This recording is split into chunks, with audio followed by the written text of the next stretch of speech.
We're still working on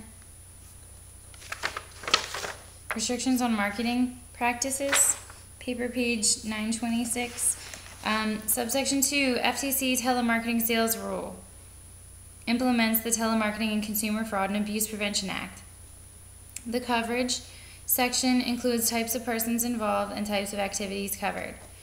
Persons include telemarketers, defined as any person who in connection with telemarketing initiates or receives telephone calls to or from a customer or donor. Customers, which include any person, including individuals, partnerships, corps, or other business entities. And 3, banks are not subject to the rule directly. However, telemarketing firms employed by banks are subject to the rule. 2, the types of activity covered includes any plan, program, or campaign conducted to induce the purchase of goods or services by the use of one or more telephones and involving more than one interstate telephone call. Telemarketing does not include sales made in connection with issuance of a catalog where the customer initiates the call. And B, types of deceptive marketing, prohibited practices. A, failing to disclose the following information before the customer pays for goods, Roman numeral 1 through 5. The total cost to purchase a quantity of the goods or services, all material restrictions, limitations, or conditions to the purchase. 3, if the seller has no cancellation or no refund policy, a description of this policy. 4, if the seller makes any representations about cancellations or refunds, a statement of all material terms of such policy.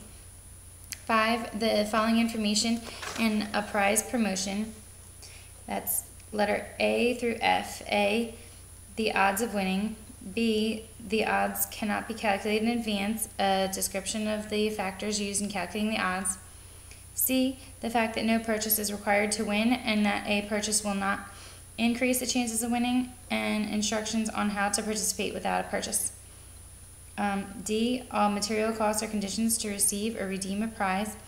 E, in the sale of goods or services that would limit a cardholder's liability for the unauthorized use of a credit card, the limitations of liability provided by the Truth in Lending Act. F, if the offer includes a negative option, the terms and conditions of the option, and the steps the customer must take to prevent the changes. Charges. Letter B, under types of deceptive marketing, prohibited practices, is misrepresenting directly or by implication the following information. Roman numeral I through 9, 1 through 9. The total cost and quantity of goods or services offered, any material restriction or condition that is part of the purchase or use of the goods or services. 3, any material aspect of the performance or nature of the goods or services. 4, any material aspect of the nature or terms of the seller's refund, cancellation, exchange, or repurchase policies. 5, any material aspect of the prize promotion, including the odds of winning and whether a purchase is required. Roman numeral 6, any material aspect of an investment opportunity, including risk, profitability, earnings potential, and liquidity. 7, the seller or telemarketer's affiliation, endorsement, or sponsorship by another person. 8, that any customer needs goods or services that offer protections already provided by the Credit Protection Act. And 9, a material aspect of the negative option feature. Letter C, under prohibited practices, is causing billing information to be submitted for payment or attempting to collect a payment for goods, services, or a charitable contribution without the customer's authorization unless the payment option is a credit card transaction subject to Reg Z or a debit card transaction subject to Reg E. Roman numeral 1, verifiable authorization must be either a written authorization signed by the customer or verbal authorization, audio recorded and made available to the customer or his bank upon request. Letter Roman numeral 2, the verifiable authorization must contain the amount and date of the charges for the goods or services, the customer's name and billing information, a telephone number for inquiries, and the date of the authorization. Roman numeral 3, written confirmation of the authorization sent to the customer, identified in a clear and conspicuous manner that contains all of the transaction information and authorization information and provides a method for obtaining a refund in cases where the transaction is not authorized. This method is not valid in a free-to-pay conversion transaction. And letter D under prohibited practices is making false or misleading statements to induce any person to pay for goods or services or make a charitable contribution. Number 2, types of deceptive marketing. It is deceptive trade practice to assist any seller or telemarketer if the person rendering assistance knows that the seller or telemarketer has engaged in a deceptive practice. And 3, credit card laundering. It is a deceptive trade practice for a merchant to process a credit card transaction for a telemarketing transaction that is not generated by a telemarketing transaction.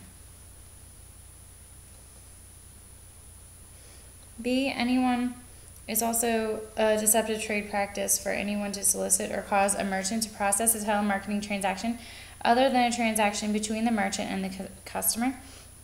And C, any person to obtain it. It's a deceptive trade practice for any person to obtain access to the credit card system through the use of a relationship or affiliation with a merchant when the access is not authorized by the merchant. Letter C, abusive telemarketing practices described here. The following are abusive practices: using threats, intimidation, or abusive or profane language.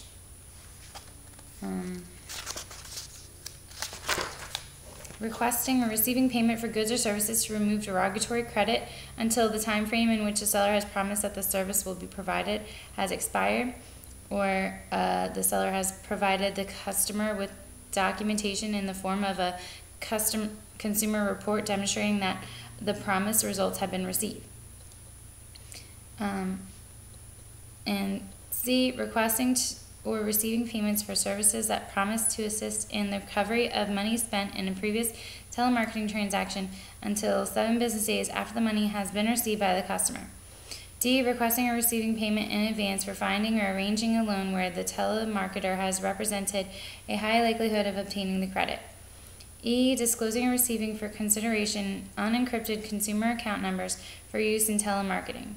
F, causing billing information to be submitted for payment without the express informed consent of the customer by obtaining the customer's credit card number and his express authorization to make payment.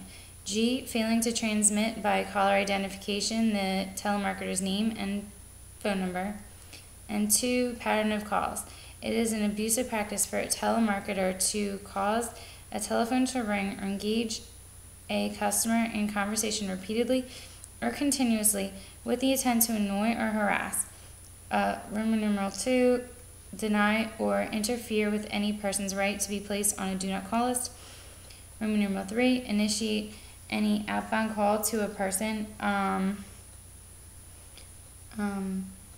when that person has previously stated he does not wish to receive a call from the seller and that person's number is on an FTC do not call list unless the person has given the seller express permission in writing with a signature to call him or her, or the person has an established business relationship with the seller.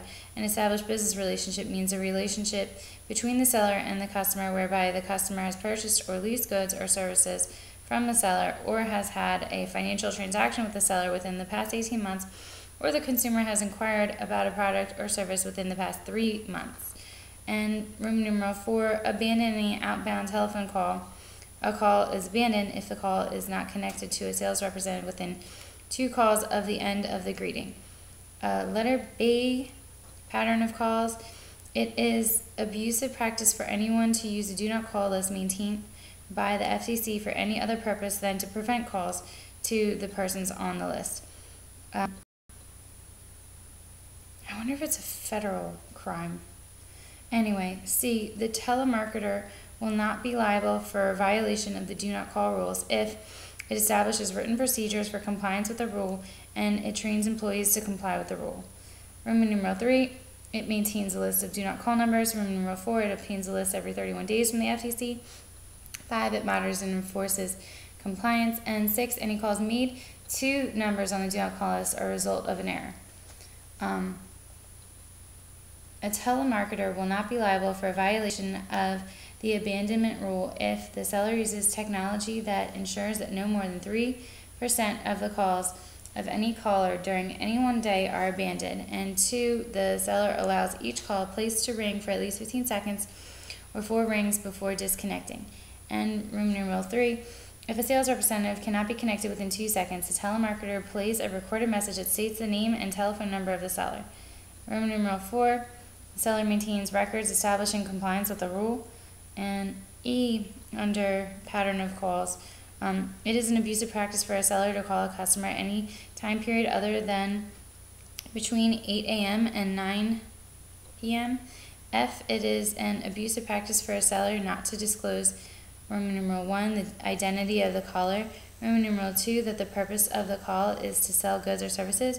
Roman numeral 3, the nature of the goods or services. Roman numeral 4, that no purchase is required to win a prize, and that the purchase of the goods or services will not increase the customer's chance to win the prize, must be disclosed before or in conjunction with the disclosure of the prize information. And Roman numeral G, it is an abusive practice for a telemarketer soliciting a charitable contribution to fail to disclose promptly in a telemarketing call the name of the charity, and that the purpose of the call is to solicit a contribution.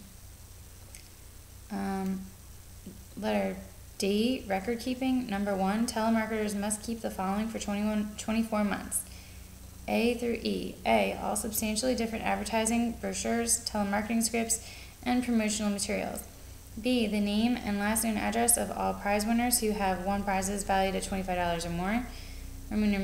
Letter C, the name and last known address of each customer along with the goods or services purchased, the date the goods were shipped, and the amount paid for the goods. D, the name and fictitious name used, last known address and telephone number of all employees. E, all verifiable authorizations obtained under the rule. And 2, records may be kept in any media. 3, in the event of a termination of a telemarketing business, the principal must maintain the records. And 4, any successors to the telemarketing business must maintain the records. E, penalties. The penalties the FTC Act apply, and courts can impose any relief they consider reasonable, including restitution or refunding all amounts paid.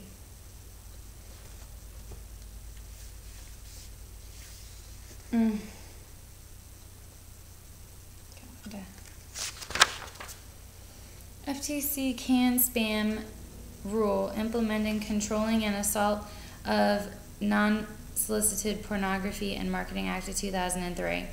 Coverage, commercial email messages. To be covered, the primary purpose of the email must be commercial. The following criteria must be used to determine whether an email is covered. 1, if the email consists exclusively of a commercial advertisement or promotion, it is covered. 2, if the email consists of both transactional or relationship-based information and an advertisement or promotional message, then it will be covered by the rule if the recipient would reasonably interpret the subject line of the email as an advertisement, and B, the transactional part of the email does not appear at the beginning of the body of the message. 3, if the email consists of an advertisement or promotional content or other content that is not transactional or relationship-based, then it will be covered by the rule if the recipient would reasonably interpret the subject line of the email as an advertisement. Recipient interpreting the body of the message would likely conclude that the email is an advertisement.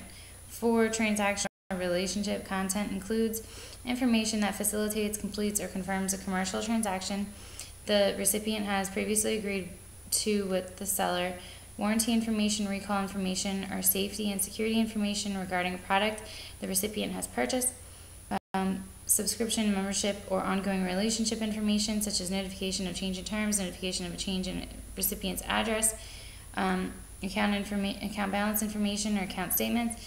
D, employment information or information on an employment benefit plan. E, emails that deliver goods including product updates the recipient is entitled to receive as a result of a previous product purchase. B, requirements of the FTC rule. 1, sexually explicit messages. Senders of sexually explicit messages must include the words sexually explicit in the subject line. The content of the message that is viewable by the recipient without any further action may contain only the following. Roman numeral 1 through 6. A conspicuous notice that the content is sexually explicit, a clear indication that the message is an advertisement, a conspicuous notice of the opportunity to decline to receive further emails from the sender, and a clear and conspicuous functioning return email address that remains functioning for at least 30 days after the transmission of the original message. 5, a clear display of a valid physical postal address of the sender. And 6, instructions on accessing the material and a disclosure that if the recipient does not want to access the material, the email can be deleted. D, none of the restrictions on sexually explicit messages are required if the sender has received prior affirmative consent from the recipient. Subpart 4, CAN-SPAM Act coverage applies to all commercial email messages. Requirements. A sender may not send false or misleading email headers may not be misleading. The from line must accurately identify the person sending the message. May not use one computer to send an email from another computer in order to disguise its origin. A functioning opt-out mechanism, a return email address, or other internet-based response mechanism is required. 3, commercial email messages must be discontinued if the receiver opts out of receiving them. The sender has 10 business days to process the opt-out request and stop sending emails to the address. 4, email messages must have clear and conspicuous identification of the email as an advertisement. 5, prohibits email address harvesting, obtaining email addresses by automated means from a website or a proprietary online service where the service or website disclosed at the time the address was obtained that it would not disclose email addresses, and prohibits dictionary attacks, automatically forming possible email addresses by using letters, names, and numbers. And 7, prohibits hijacking using automated means to register for multiple email or online accounts for the purposes of using the address to send an unlawful commercial email. 8, prohibits the relaying or retransmitting of unlawful commercial emails from a computer that is accessed without authorization. 9, requires warning labels on sexually explicit email addresses. 10, prohibits the promotion of a trade, business, good, or service in the lawful commercial email. And 11, unlawful commercial email. And 11 must include a valid postal address of the sender. Subpart 5, FCC restrictions on telemarketing, telephone solicitation, and facsimile advertising, which implements the Junk Fax Prevention Act. Coverage, all entities that engage in facsimile advertising. And requirements, no person may send an unsolicited fax advertisement unless the sender has an established business relationship with the recipient, the sender obtained the fax number from the recipient or from a directory or advertisement where the recipient voluntarily made the fax number available. C, the advertisement contains a notice that informs the recipient of the method for opting out of future fax advertisements. D, the notice must be clear and conspicuous. 2, be on the first page of the fax. 3, state the recipient can request no additional faxes and that failure to comply within 30 days is unlawful. 4, states a domestic telephone number and fax number, and neither are toll-free. Another free mechanism for opting out, including a web address and email address. All of these must be available 24 hours a day, 7 days a week. 2, the unsolicited fax rule does not apply in cases where the relationship was established prior to July 9 of 2005 and the sender possesses the fax number prior to that. 3, an established business relationship means a prior or existing relationship established by a two-way exchange between the customer and sender based on an inquiry, application, purchase, or transaction regarding products or services offered by the sender. 4, fax advertisements sent with express permission must include an opt-out notice that complies with the requirements for unsolicited faxes. 5, requests to opt out are valid only if they identify the telephone number to which it applies. B, are made to the fax or telephone number or web address listed in the opt-out notice. 6, subsequent express permissions to receive faxes will negate previous opt-out elections. 7, an opt-out election must be honored at the earliest possible time not to exceed 30 days. And 8, an opt-out election negates an established business relationship. Penalties up to $500 per